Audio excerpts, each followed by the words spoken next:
A function you'll find yourself doing quite often is scaling artwork inside of Illustrator, either making things larger or smaller. As with many things that we've seen until this point, there are really two ways to do something inside of Illustrator. You can either do things precisely by the numbers, or you can eyeball it on the screen. We've already seen that when you have the bounding box option turned on inside of Illustrator, you can click on any object. With the regular selection tool, you'll see a bounding box appear, and you can click on any corner and drag it to resize that object. You can either do it non-proportionally or hold down the Shift key to constrain it so that it's always going to be proportional. However, you'll notice that when you go ahead and you scale things that way, it's always scaling from one place. For example, if I click on drag on this corner here, I'm scaling up from this lower right-hand corner. If I click and drag on the upper right-hand corner, I am now scaling it from this particular part of the object as well. I'm going to press Command-Z or Control-Z to undo that. And we'll now focus on using a specific tool inside of Illustrator called the Scale tool. When you use the Scale tool, you have far more options available to you on how you want to scale your artwork. For this exercise, we'll go ahead and we'll zoom in on the flip-flops that's right here. So I'll go ahead and I'll just simply marquee select an area here that I want to zoom in on. I'll select it. I'll come over here to the Tools panel and click the Scale tool. The first thing you'll notice right now is that there's an icon that appears right here in the center. It almost looks like a little crosshairs. That is something that's called the origin point. Whenever you scale an object, the object gets scaled from a certain point. That's where the scale originates from. We call that the origin point.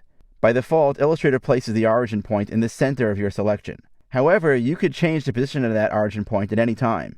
For now, we'll leave the origin point in the center in its default location. The way that you use the Scale tool is you want to move your cursor away from that particular origin point. I'm not clicking down the mouse button right now. I'm simply moving my cursor around on the page. And basically, the way that you think about it, imagine if you had this artwork right now as a regular piece of paper, and you stuck a pin right there in the middle. So now this part does not move. So what you can do is you can drag somewhere outside of the edge of the paper and pull it to basically stretch it if you want to, and it will stretch from that point of the artwork. Obviously, if you grab something that's too close to the origin point, you don't have a lot of leverage to work with. So what you want to do is move your cursor away from that. So for example, I'll click over here and start dragging. I'm not holding down the Shift key, so what I'm able to do is actually scale this non-proportionally. But you can see what I'm doing is see how it's scaling out from the center. If I hold down the Shift key as I do this, I'm now basically forced to scale this in a proportional manner. Now when I release the mouse, I've scaled it up in size. I'm going to press Control-Z or Command-Z just to undo that for a moment here. I also want to let you know that if I start doing the exact same thing, I'm holding down the Shift key, I'm also going to add the Alt key or the Option key as I drag.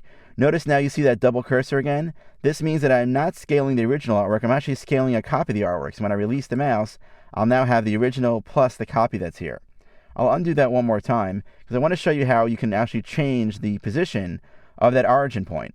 You could simply click on it and reposition it elsewhere. For example, if I wanted to scale from this part of the artwork right over here, I can now click and drag and it scales from that point.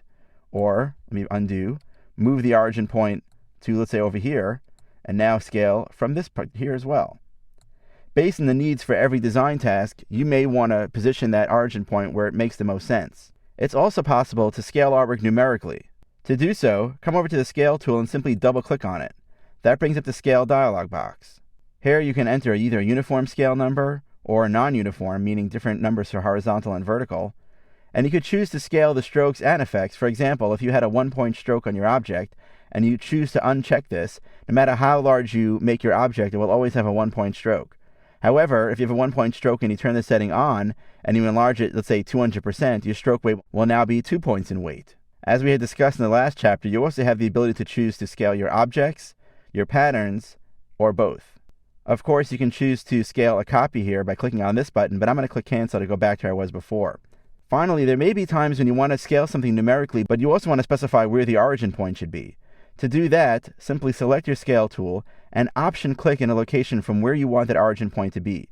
Now, it's important to note that the origin point doesn't have to be in the artwork itself. It can really be anywhere. I can scale it from, let's say, this point right here. By option-clicking here, I get the dialog box, and I also get the ability to specify an origin point right over here.